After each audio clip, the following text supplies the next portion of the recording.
안녕하십니까. 안근모의 퀵서비스입니다. 글로벌 자산시장의 벤치마크 미국 국채 10년물 수익률이 넉 달 만에 가장 낮은 수준으로 떨어졌습니다. 일본 엔화 가치는 크게 올랐습니다. 미국 국채 10년물 수익률입니다. 밤사이에 7.6bp 떨어져서 2.5%대에 진입했습니다. 한 달 반 전에만 해도 3.5%를 넘어설 기세였는데 금세 90bp나 급락했습니다. 4월 초 이후 가장 낮은 금리 수준입니다. 중국 국가통계국이 지난 일요일에 발표한 제조 PMI입니다. 대형 국영기업들이 많이 포함되어 있는데 7월 들어서 다시 50선 밑으로 떨어졌습니다. 6월 회복세가 좀 미진하다 싶더니 한 달 만에 금세 수축 국면으로 돌아가고 말았습니다.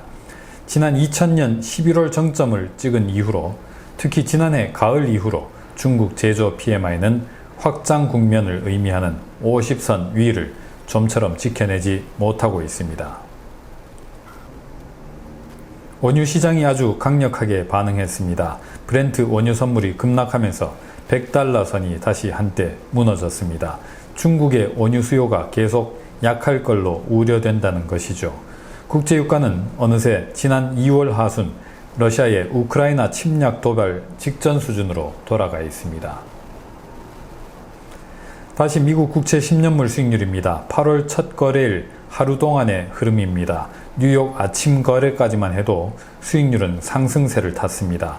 연준의 비둘기 태도가 오래 가기 어렵다는 목소리들이 많았습니다. 애플이 회사채를 제법 많이 발행할 거란 뉴스에 상승폭을 키웠습니다. 그런데 이후 금리가 다시 순식간에 곤두박질 쳤습니다. 낸시 펠로시 미국 하원 의장이 다음날 타이완을 방문할 걸로 보인다는 뉴스가 긴급 타전됐습니다.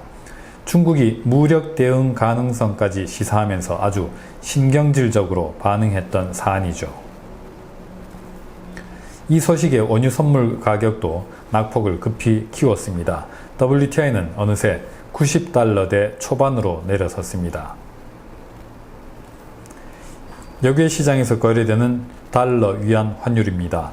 미국과 중국 간 긴장이 고조될 거란 우려감 속에 달러는 위안화에 대해서 껑충 뛰어 올랐습니다. 위안화 가치가 달러에 대해서 그렇게 뚝 떨어졌다는 뜻이죠.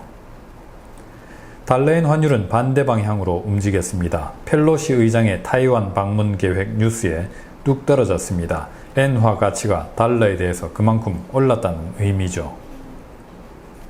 미국과 일본 10년 만기 국채 금리 차입니다. 지난 6월에 정점을 찍고 아주 가파르게 떨어져 내리는 중입니다. 미국 금리가 못 올라서 그렇습니다.